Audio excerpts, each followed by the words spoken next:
नहीं नहीं, मेरे पास मत आना। अगर मेरे पास आए तो मैं खुद को मार डालूंगी। जाओ यहाँ से, सबके सब चले जाओ। वह हाथ में कांच का टुकड़ा लिए चीख चीख कर बोल रही थी, जबकि उसके घर वाले उसकी टूटी बिखरी हालत देखकर रो रहे थे। उसकी माँ अपनी बेटी को पागलों जैसी हालत देखकर खून के आंसू रो रही थी, जबकि इस पति का दिल कर रहा था कि वह अपने आप को खत्म कर ले, क्योंकि उसके होते हुए उसकी पत्नी की ये हालत हो गई थी। नहीं बेटा, ऐसा मत करो। फेंक दो, यह कांच का तुम्हें नुकसान पहुंचा सकता है। आप अपनी माँ की बात को क्यों नहीं मान रही हैं? आप तो कभी किसी बात से इनकार नहीं करती थी। आप इतनी जिद्दी तो नहीं थी। बार बार पापा यही बात अपनी बेटी को कहे जा रहे थे और उसके नजदीक भी जा रहे थे, लेकिन फिर वह चीखते हुए उन्हें खुद से दूर जाने को कहने लगी। दिल में हजार दर्द लिए वह बस तड़प रही थी। फिर उसके पति कहने लगते हैं, आप डरो मत, कोई और आपके पास नहीं आ रहा है, सिर्फ मैं आपके पास आऊंगा। जबकि वह बस चीख कर चिल्लाकर अपने पति से यही कह रही थी, नहीं आप भी नहीं, मैं आपकी जान, मैं गंदी हो गई हूँ, मैं आपके लायक नहीं रही, सबने मुझे मिलकर गंदा कर दिया है। और फिर यूं ही चीखते चिल्लाते अचानक से वह खामोश होकर वहीं पर गिर पड़ी और बेहोश हो गई। उसे बेहोश होता देख सब फौरन उसकी तरफ दौड़े। सभी के चेहरे पर डर का खौफ साफ दिख रहा था। हर वक्त किसी का दिल उस देवी जैसी मासूम लड़की की तकलीफ देखकर रो दिया था। सभी लोग सोच रहे थे वह सिर्फ बेहोश हुई है, लेकिन जैसे ही मैं उसके करीब गई मेरे मुंह से चीख निकल गई, क्योंकि वह तो जिंदगी में कुछ दुख ऐसे होते हैं जिसको भुलाना चाहो भी तो हम भुला नहीं सकते हैं। वह हमें रह रह कर याद आते ही रहते हैं। वक्त की धूल उसे पर भले पड़ जाती है और हमें फुर्सत नहीं मिलती है, लेकिन फिर कभी अचानक हालात ऐसे हो जाते हैं और हमें इस मोड़ पर ले आते हैं। वो भुला हुआ दुख हमारे आंखों के सामने फिर से ताजा हो जाती है। अगर हम किसी को अपनी कहानी सुनाने भी लगे, लोगों को लगता है कि झूठ बोल रही है, गलत कहानी सुना रही है। भला आजकल के इस मॉडर्न युग जमाने में इस तरह का भी कोई घटना होता है? लेकिन उन्हें क्या पता मेरे परिवार वालों ने कैसे कैसे दुख झेले हैं और दर्द सहे हैं, जो शब्दों में बयान नहीं हो सकते। मेरे ससुर को गांव वाले और घर वाले बहुत ही महात्मा पुरुष मानते थे। उन्हें संत समझा जाता था। लोगों को लगता था कि वो कोई चमत्कारी संत है और उनकी कृपा से और आशीर्वाद से ही सभी के घरों में खुशियां छाई हुई है। क्योंकि हमारे गांव में जब भी किसी की शादी होती थी और दुल्हन विदा होकर आती थी, तो शादी की पहली रात को ही उस दुल्हन को सारी रात मेरे ससुर जी के कमरे में ससुर जी के साथ गुजारना पड़ता था। और फिर शादी के 1 महीने बाद ही वह लड़की पेट से हो जाती थी और सारे गांव वाले मेरे ससुर की वाहवाही करने लगते थे। और आज जब मेरी बहन की शादी मेरे देवर के साथ होने वाली थी, तो मैंने अपनी तरफ से इस शादी को रोकने की बहुत ही कोशिश की। मैंने अपने मम्मी पापा को भी बहुत समझाया कि बहन की शादी मेरे देवर से मत करो, लेकिन किसी ने मेरी बात नहीं मानी। और फिर शादी के अगले दिन ही जो हुआ उसे देखकर सबके पैरों तले जमीन निकल गई। मेरा नाम नीलिमा है और हमारी एक छोटी सी फैमिली थी, जिसमें मम्मी पापा, एक छोटा भाई और हम 2 बहनें थे। मेरे मम्मी पापा हम भाई बहनों से बहुत ही प्यार करते थे। खुशी खुशी हम लोगों की जिंदगी चल रही थी, किसी चीज की कोई कमी नहीं थी। ज्यादा सोशल होना, बाहर जाकर घूमना, मुझे यह सब अच्छा नहीं लगता था। और इन्हीं सब कारण से मैं सिर्फ अपनी पढ़ाई में बिजी रहती थी। सिर्फ स्कूल से घर और घर से स्कूल ही जाती थी। फिर जब स्कूल की पढ़ाई कंप्लीट हुई, मैंने आगे की पढ़ाई के लिए कॉलेज में एडमिशन ले लिया। मैं अपने चेहरे पर हमेशा दुपट्टा बांधकर कॉलेज जाती और कॉलेज से घर आती थी। मेरा कोई दोस्त भी नहीं था, क्योंकि मैंने पढ़ाई के अलावा किसी और चीज में कभी भी कोई दिलचस्पी ही नहीं दिखाई थी। क्योंकि मैं जानती थी मेरे पापा ने अपने पूरे खानदान वालों के विरोध को सहकर हम दोनों बहनों को पढ़ाने का फैसला किया था। क्योंकि हमारे खानदान में लड़कियों को पढ़ने की इजाजत बिल्कुल भी नहीं थी। लेकिन मेरे पापा ने सभी का विरोध किया और सिर्फ हम लोगों की पढ़ाई के कारण ही गांव को छोड़कर शहर में आकर रहने का फैसला किया। और मैं अपने पापा का सर किसी भी कीमत पर झुकते हुए नहीं देख सकती थी। इसलिए मैंने सिर्फ पढ़ाई पर ध्यान दिया और मेरा सिर्फ एक ही मकसद था कि मैं पढ़ लिख कर अच्छी जगह पर जॉब करूं और अपने माँ पापा का सर गर्व से ऊंचा करूं। मैं शुरू से ही खामोश टाइप की लड़की थी। मैं कोई भी काम बहुत ही खामोशी पूर्वक करती थी। मुझे ज्यादा किसी के साथ मेलजोल करना, किसी से जल्द ही घुल मिल जाना, यह सब मुझसे नहीं हो पाता था। मैं अपनी नजर हमेशा ही नीचे रखती थी। लेकिन मेरी बहन काजल, वह मुझसे एकदम उल्टा थी। वह बहुत ही जिंदा दिल और हंसमुख लड़की थी। वह दिन भर घर में खिलखिलाते रहती थी। बिल्कुल बिंदास लड़की थी। उसके कारण पूरे घर में रौनक छाया रहता था। सभी लोग उसे बहुत ही प्यार करते थे और वह घर में सबकी लाडली थी। हम दोनों बहनों के भी आपस में बहुत ही अच्छी दोस्ती थी, क्योंकि हमारा बाहर कोई दोस्त नहीं था। वह मुझे हर बात बताती थी और मैं भी उसे हर बात बताती थी। और अब जब मेरी उम्र 21 साल हो गई, तो मेरे मम्मी पापा को मेरी शादी की फिक्र होने लगी, क्योंकि अब मैं ग्रेजुएशन कंप्लीट करने वाली थी। और पापा मम्मी चाहते थे कि मेरी शादी जल्द से जल्द हो जाए, क्योंकि हमारे खानदान में लड़कियों की शादी जल्द ही हो जाती थी। हमारा गांव बहुत ही पिछड़ा हुआ था। हम लोग शहर में तो रहते थे, लेकिन कोई शादी विवाह हो या फिर कोई गम हो, हम लोगों को गांव जाना ही पड़ता था। और गांव में जो रीति रिवाज होते थे, उन सभी को मानना पड़ता था। मैं तो अंदर ही अंदर इन रस्मों रिवाज से चिढ़ सी गई थी। मुझे मेरे गांव के रस्मों रिवाज एक जरा भी अच्छा नहीं लगता था। कभी कभी तो मुझे लगता था, मेरी इतनी पढ़ाई करने का क्या मतलब, जबकि मैं इन पिछड़ी रस्मों रिवाज को मान रही हूँ। तो मैं देखती थी, जो लोग बाहर शहर में रहते थे, वह भी समय समय पर गांव में इन रस्मों रिवाज को मानने के लिए आते ही रहते थे, जबकि अंदर से वह लोग बिल्कुल भी खुश नहीं होते थे। लेकिन मजबूरी में उन सभी को इन गांव के सारे रस्मों रिवाजों को मानना पड़ता था, और चाहकर भी कोई इसका विरोध नहीं कर सकता था। और बरसों से जो चला आ रहा था, सब उसी को मजबूरी में बस मान रहे थे। ऐसी बात नहीं थी कि मेरे गांव में पढ़े लिखे आदमी नहीं थे, बल्कि अधिकतर आदमी पढ़े लिखे ही थे और अच्छे पोस्ट पर काम भी कर चुके थे। मगर कोई भी इन रीति रिवाज को बदल नहीं सका था। मैं हमेशा देखा करती थी कि बड़े बुजुर्ग लोग इस रस्मो रिवाज को बहुत ही खुशी खुशी मानते थे, लेकिन नौजवान लोग इस रस्म से बहुत ही परेशान रहते थे। और अगर कभी कोई नौजवान इसका विरोध करता, तो फिर सभी बड़े बुजुर्ग गांव वाले उसे भला बुरा और दोषी करार दे देते थे और उसे इतना ताना मारते थे कि बेचारा ये अफसोस करने लगता था, क्यों मैं इन लफड़े में पड़ा, और फिर वह भी चुप हो जाता। ऐसा नहीं था कि मुझे गांव पसंद नहीं था, मुझे तो गांव पसंद था, मगर वहां के लोग और वहां के रस्मों रिवाज मुझे एक जरा भी अच्छा नहीं लगता था। मेरी और मेरी छोटी बहन की मंगनी बचपन में ही मेरे पापा के दोस्त के बेटे के साथ पक्की हो गई थी। वह लोग गांव में ही रहते थे और उनका गांव में अच्छा खासा कारोबार चल रहा था।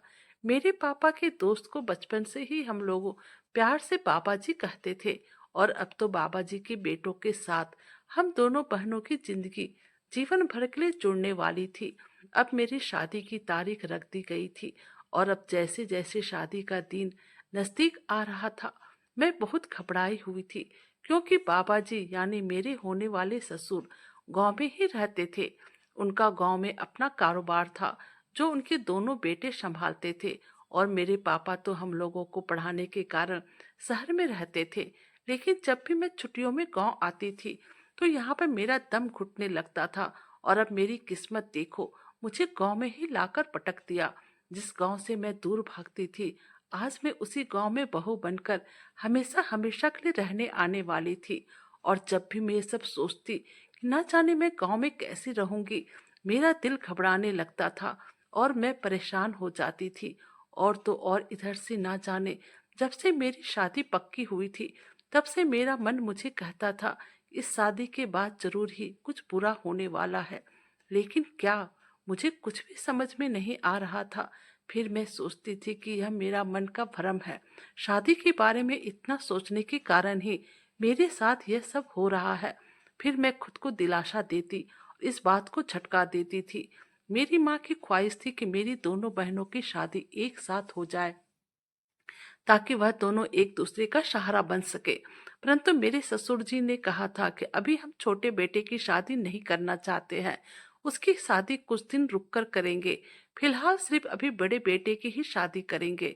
यह सुनकर मैं उदास हो गई थी, जबकि मेरी छोटी बहन काजल बहुत ही खुश हो गई थी और मुझे मजाक मजाक में कहते रहती थी, अच्छा है तुम्हारी शादी पहले हो रही है और तुम्हें देखकर ही मैं समझ पाऊंगी कि गांव में शादी करके मैं हमेशा उन लोगों का साथ निभा पाऊंगी या फिर नहीं।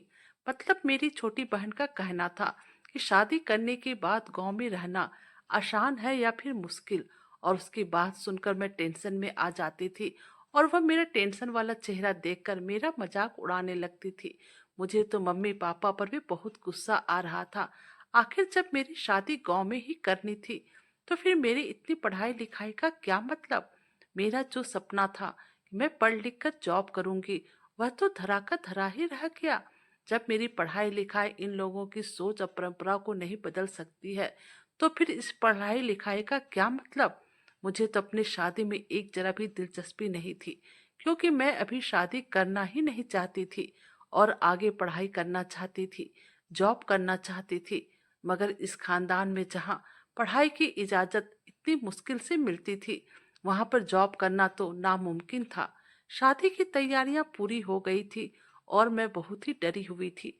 मुझे सबसे ज्यादा डर इस बात का था, मेरे ससुर को गांव वाले चमत्कारी पुरुष मानते थे।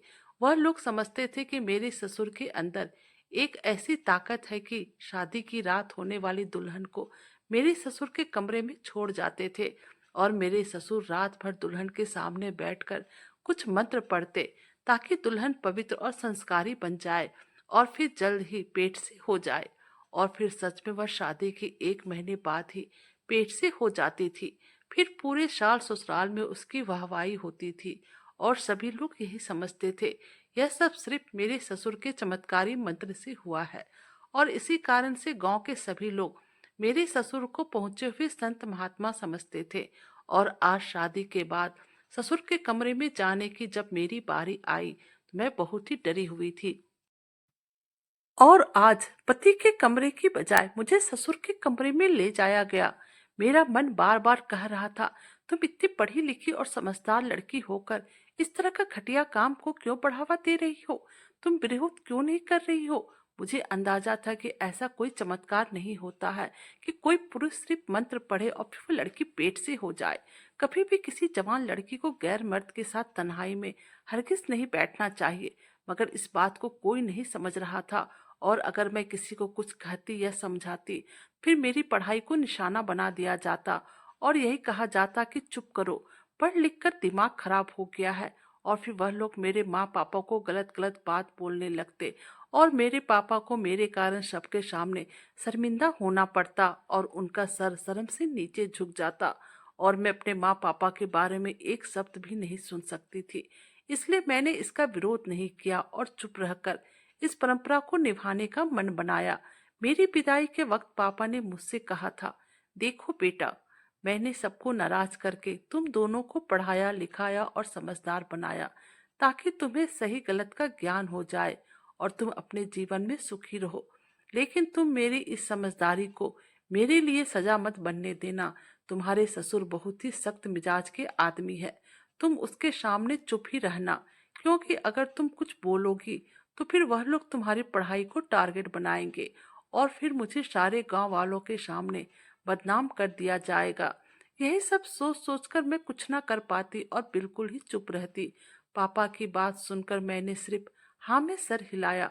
मगर जब पापा चले गए तो फिर मैं घंटों रोती रही। यह सब मेरी जिंदगी में क्या हो रहा था। मुझे सही गलत की पहचान कराकर भी चुप रहने को कहा गया था। मेरी इस पढ़ाई का क्या फायदा जो कि मेरे किसी काम ना आई। मुझसे अच्छा तो गांव की गवार लड़कियां हैं, उन्हें जो भी कहा जाता है चुपचाप हंसी खुशी कर लेती है, क्योंकि उन्हें सही गलत की पहचान नहीं होती है। वह शिक्षा जैसे जेवर से वंचित रहती है और अब इस बात को गलत मानते हुए भी चुपचाप से शादी की पहली रात ही ससुर के कमरे में आ गई थी। अब जो मेरे अंदर बीत रहा था वह तो मेरा ईश्वर ही जानता था, मगर मुझे खामोश रहना था। मैं घूंघट में ससुर के सामने उनके कमरे में बैठी थी। फिर ससुर ने मेरा घूंघट उठाया तो मैं शर्म के मारे पानी पानी होकर जमीन में गड़ी जा रही थी। मैंने तो अपनी आंखें भी ऊपर ना की, मेरा दिल इतनी जोर से धड़क रहा था और ऐसा लग रहा था जैसे कि मुझे हार्ट अटैक ही हो जाएगा और मेरी सांसें रुक जाएगी। तभी ससुर ने मेरा हाथ पकड़ लिया और फिर मुझे लगा कि अब तो सब कुछ खत्म हो जाएगा। ये ढोंगी आदमी मुझे बर्बाद कर देगा। यकीनन यह सभी लड़कियों के साथ ऐसा ही करता होगा। और अब मैं क्या करती? अगर मैं चीखती चिल्लाती, मेरी इस चीख पुकार को भी मेरे ससुर किसी और चीज का नाम दे देते। वह तो यही कह देते कि इनके शरीर में कोई गलत आत्मा आ गई थी, जो कि मंत्र पढ़ते ही दौरान चीख रही थी, चिल्ला रही थी। और फिर वही हुआ जिसका डर था। दबी दबी आवाज से रात भर मैं चीखती रही। आंखों से टप टप आंसू बहते रहे। रात भर मेरे ससुर मेरे जिस्म के साथ खेलते रहे, मेरी इज्जत की धज्जियां उड़ाते रहे। और मैं कुछ ना कर पाई, क्योंकि मेरी पढ़ाई ने मेरा मुंह बंद कर दिया था। पढ़ी लिखी और समझदार होने के बावजूद मुझे खामोश कर दिया गया था। मैं उन परंपराओं से बुरी तरह जकड़ी गई थी। इतनी मजबूर थी कि सही को सही और गलत को गलत भी नहीं बोल सकती थी। मेरा दिल खून के आंसू रोह रहा था। मुझे बहुत तकलीफ हो रही थी। दिमागी तकलीफ और जिस्म की तकलीफ दोनों का सामना करना पड़ रहा था। मगर मुझे खामोश रहना था। किसी को इस बात का जिक्र नहीं करना था कि शादी की पहली रात उस कमरे में मेरे साथ क्या हुआ था, मुझ पर कैसा जुल्म उठाया गया था। यह राज अब सिर्फ मुझे अपने सीने में दफन कर रखना था। मैं अब पूरी तरह से सुन्न हो चुकी थी। पहले दिन ही सब कुछ बर्दाश्त कर लिया था, तो अब किसी भी चीज की कोई गुंजाइश ही नहीं रही थी। बस अंदर ही अंदर एक बात खाया जा रहा था कि जब मेरी बहन काजल इस घर में शादी करके आएगी तो फिर क्या होगा। उसका मासूम चेहरा मेरी आंखों के सामने बार बार आ जाता था। न जाने वह सब कैसे बर्दाश्त करेगी। वह तो बहुत ही नाजुक और डरपोक है। और फिर शादी के 1 महीने बाद ही मैं पेट से हो गई। मेरे ससुराल वाले बहुत ही खुश हो गए, मगर मेरे दिल में किसी चीज की कोई जज्बात ना रह गई थी। खुशी क्या होती है मुझे मालूम भी नहीं थी। कैसे दिन होते थे, कैसे रात होते थे, मुझे कुछ भी पता नहीं चलता था। लेकिन जिंदगी थी, बस ढोए जा रही थी। मेरा पति बहुत अच्छा था, मेरा ख्याल रखता था। मुझे उनसे कोई शिकायत नहीं थी। बस घूम फिर कर मेरी सांसें वहीं अटक जाती थी। वह अज्ञानता भरी रस्म रिवाज, लेकिन अब मैंने इस जिंदगी के साथ समझौता कर लिया था। गांव के रहन सहन के मुताबिक मैंने अपने आप को ढाल लिया था। मैके जाती तो मम्मी पापा मुझसे पूछते, तुम खुश क्यों नहीं लगती हो, इतना खामोश क्यों हो गई हो। तो मैं बस बनावटी मुस्कुराहट चेहरे पर सजाकर कहती, मैं खुश हूँ। और फिर अपनी बहन की तरफ देखने लगती, जो हर वक्त बोलती रहती थी, खिलखिलाते रहती थी। सारे घर में उसी की वजह से रौनक लगी रहती थी। मैं उसे हंसता मुस्कुराता देखती, भगवान से प्रार्थना करती, भगवान उसके चेहरे की यह हंसी इसी तरह बनाए रखना। परंतु हर बार भगवान आपकी बात सुन ले, यह बिल्कुल नहीं होता है। और वही होता है जो कि किस्मत में लिखा होता है। चाहे आप कितना भी पढ़ लिख लो, कितना भी समझदार बन जाओ, लेकिन भाग्य का लिखा मिटा नहीं सकते हो। और अब मेरा 9वां महीना चल रहा था। मैं हमेशा भगवान के सामने खड़ा होकर प्रार्थना करती थी, भगवान मुझे बेटा देना, ताकि उसे इस परंपराओं को निभाना ना पड़े। वो अपने मर्जी का मालिक हो, क्योंकि इस खानदान में बेटियां होना एक बहुत ही बड़ा अभिशाप था। क्योंकि इस गांव में बेटियों की कोई इज्जत नहीं थी। उसे हर वक्त रस्मों और रिवाजों की बलि चढ़ाया जाता था। और अब जब मेरा डिलीवरी का वक्त आया तो मैं बहुत ही डरी हुई थी। फिर थोड़ी ही देर के बाद मुझे जिस बात का डर था वही हुआ। मुझे बेटी हुई और मेरी आंखों से आंसू आ गए। जब मैंने अपनी मासूम बेटी की तरफ देखा, मैं बिल्कुल हैरान हो गई, क्योंकि उसकी शक्ल मेरी बहन काजल से मिलती थी। और फिर मैं अपनी बेटी की तरफ देखकर खुद से एक वादा किया कि जो कुछ भी मेरे साथ हुआ है वह मैं अपनी बेटी के साथ बिल्कुल भी नहीं होने दूंगी। इसी बीच घर में काजल की शादी की बातें होने लगी और शादी की तारीख भी रख दी गई। मैंने माँ से कहा, माँ आप प्लीज ऐसा मत करो, अभी भी वक्त है, यह शादी तोड़ दो। मैंने अपनी माँ को सारी दास्तां सुनाई थी कि मेरे साथ उस रात क्या क्या हुआ था। मगर मेरी माँ ने मेरी एक बात भी नहीं सुनी। उन्हें लगा कि मैं झूठ बोल रही हूँ और अपने मन से कोई झूठी कहानी बनाकर उन्हें सुना रही हूँ। माँ कहने लगी, बेटा काजल का रिश्ता तेरे देवर के साथ बचपन में ही हो गया था। और अगर अब हम लोग मंगनी तोड़ने के बारे में कहेंगे तो तुम जानती नहीं हो कि ऐसा हंगामा होगा, तुम्हारे पापा को और मुझे बहुत कुछ झेलना पड़ सकता है। और कहीं ऐसा ना हो कि तुम्हारा देवर कोई गलत कदम उठा ले, क्योंकि रिश्ता टूटने पर लोग उसे भड़काएंगे। इस तरह के रिश्ते बहुत ही नाजुक होते हैं। माँ मुझे समझा दे। मैंने कहा, माँ बेटियां भी तो नाजुक होती है, फिर वह हर जुल्म को क्यों सहे जो मेरे साथ हुआ है। मैं नहीं चाहती कि वह काजल के साथ हो, और अभी भी वक्त है, हम काजल को बचा सकते हैं। लेकिन माँ ने मुझे समझा बुझा कर चुप रहने को कह दिया और अपनी कसम दे दी। फिर मैं कुछ न कर पाई और अंदर ही अंदर घुट कर रह गई। आखिर शादी के दिन भी आ गया और मेरी बहन दुल्हन बनकर बहुत ही प्यारी लग रही थी। वह विदा होकर अब अपने ससुराल पहुंच चुकी थी। सारी रस्म हो जाने के बाद इस आखिरी रस्म में उसे ससुर के कमरे में छोड़ दिया गया। मैंने इस रस्म का विरोध किया, क्योंकि मैं इस रस्म का हकीकत जानती थी। अब आगे मेरी बहन के साथ क्या होगा, लेकिन मेरी बात किसी ने नहीं सुनी। मेरा पति मुझे अपने कमरे में जाने के लिए और चुप रहने के लिए कह रहा था। माँ पापा मुझे ही आंखें दिखा रहे थे और पति बात बात पर मुझे ही डांट रहे थे कि तुम इस रस्म के बारे में ऐसा वैसा क्यों बोल रही हो। और फिर सारी रात मेरा ससुर मेरी बहन के साथ वही सब करता रहा जो उसने मेरे साथ किया था, जो वह हर लड़की के साथ करता था। कितना तकलीफ दे वक्त था। ना जाने मेरी मासूम बहन कैसे ये सब बर्दाश्त कर रही होगी।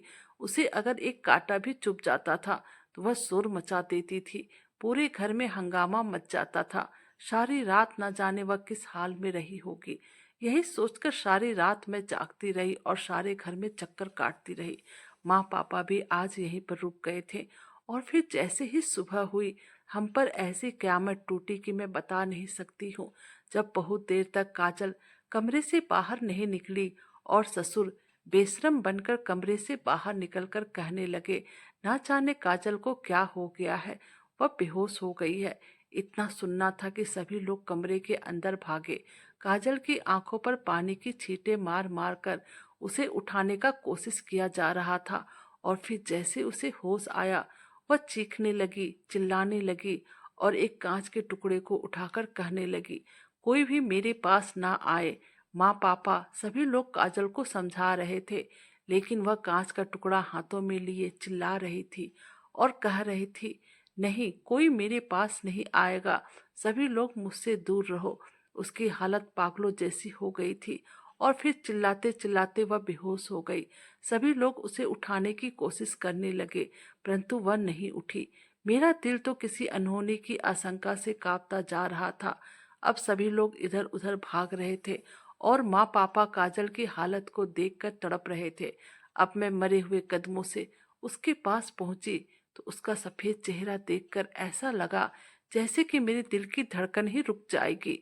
मुझे करीब पाकर उसने अपनी थोड़ी सी आंखें खोली, फिर मेरी तरफ, माँ पापा की तरफ एक नजर देखी और फिर हमेशा हमेशा के लिए अपनी आंखें बंद कर ली। उसका हंसता मुस्कुराता चेहरा बेजान सा हो चुका था। उधर उसकी आंखें बंद हुई, इधर मुझे लगा कि जैसे कि मेरा दिल बंद हो गया है। लेकिन मैं जिंदा थी, मुझे कुछ भी नहीं हुआ था। मैं अपनी बहन के लिए कुछ ना कर पाई, मैं उसकी जान नहीं बचा पाई थी। वह रस्म रिवाज जीत गया था और एक बेजुबान लड़की हार गई थी। मुझे लग रहा था कि मैं अपनी बहन की मुजरिम हूँ। सारे घर में कोहराम मचा हुआ था। जिस घर में बहन की डोली रात में आई थी, आज अब उसके लिए हर अर्थी सज गई थी, हर आंखें नम थी। मेरी बहन को सफेद कफन पहना दिया गया था। उसके हाथों में जो मेहंदी के बेल बूटे बने थे, जो कल बहुत ही खूबसूरत लग रहा था, आज उसकी खूबसूरती फीकी पड़ती जा रही थी। सभी लोग कह रहे थे कि ना जाने अचानक नई दुल्हन को क्या हो गया। और मेरे ससुर लोगों से कह रहे थे कि यह लड़की किसी और से प्यार करती थी और इसने उसके गम में जहर खा लिया। वो नया नया बहाना बनाकर सभी को बरगला रहे थे। वो कहने लगे, हेमंत की लड़की ने जहर खा लिया है। हो सकता है कि किसी को और पसंद करती थी, क्योंकि शहर में रहती थी, वहीं पढ़ती थी, जरूर किसी के साथ चक्कर था। ससुर की बातें सुनकर मेरी माँ पापा शर्म के मारे आंखें नीचे करके सिर्फ रो रहे थे। लेकिन मुझसे अब बर्दाश्त नहीं हुआ और मुझे इतना गुस्सा आया कि मैंने एक ही बार में सभी के सामने अपने ससुर की सच्चाई को जाहिर कर दिया। यह आदमी झूठ बोल रहा है।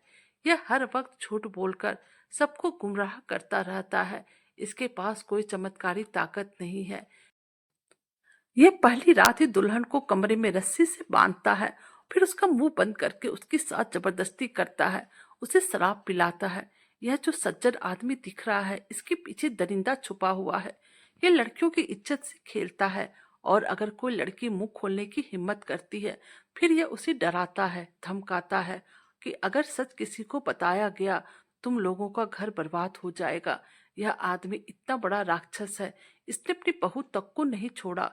इसने जब यह सब मेरे साथ किया, मैंने बार बार माँ और पापा को यह बात बताने की कोशिश की, और मैंने माँ को तो एक एक बात भी बताई थी, लेकिन इन लोगों ने मेरी बातों पर एक जरा भी यकीन नहीं किया।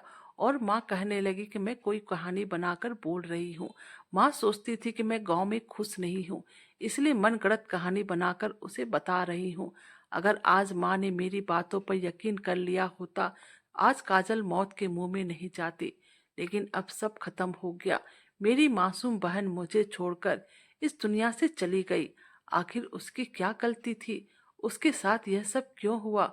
यह आदमी नहीं, यह जल्लाद है, राक्षस है, हवस का पुजारी है।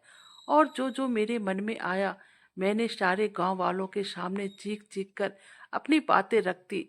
फिर मैंने कहा कि मैं चाहती हूँ वह सारी लड़कियां आगे आए और इस बात की गवाही दे कि जो मैं कह रही हूँ सारी बातें बिल्कुल सच है, ताकि आने वाले समय में अब कोई मासूम लड़की इसके जुल्मों का निशाना न बने। परंतु कोई भी लड़की आगे नहीं आई। सभी लोग सिर्फ हक्के बक्के होकर मेरी बात को सुने जा रहे थे, और तो और कुछ लोगों के चेहरे पर सिर्फ गुस्सा के भाव थे। उसी वक्त मेरा पति आगे आया और मेरा हाथ पकड़कर मुझे घसीटते हुए घर के अंदर ले जा रहा था, और कहे जा रहा था, तुम्हारी हिम्मत कैसे हुई मेरे देवता जैसे बाप पर इतनी घटिया इल्जाम लगाने की।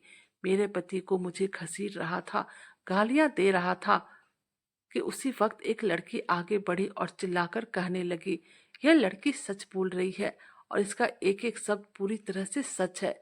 उस लड़की की बात सुनकर और भी बाकी लड़कियों में हिम्मत आ गई थी। फिर सभी लोग एक जुबान होकर बोलने लगे। उन सभी को बोलने से अब मेरे अंदर और भी हिम्मत आ गई थी। अब मेरे ससुर को बचने का कोई भी रास्ता नहीं बचा था। उस घटिया इंसान के चेहरे पर से नकाब उतर चुका था, उसका चेहरा नीचे झुक गया था। फिर सभी मर्द लोग अब गुस्से से पागल हो गए, और फिर सब लड़कियों के पति ने, बड़ी बुजुर्ग ने मेरे ससुर पर हमला किया और उसे बेदर्दी से मारने लगा। तभी किसी ने अपने इलाकों की पुलिस को खबर कर दिया और पुलिस को सारी हकीकत बताया। अब पुलिस मेरे ससुर को पकड़कर अपने साथ ले गया। मेरे अंदर एक अजीब सा जंग जारी था। दिल चाह रहा था कि सब कुछ तहस नहस कर दूं और इस दुनिया को आग लगा दूं। आज मुझे अपने माँ पापा पर भी कोई तरस नहीं आ रहा था, क्योंकि उनको तो बस बेटियों की शादी करनी थी और विदा करके अपना फर्ज पूरा करना था।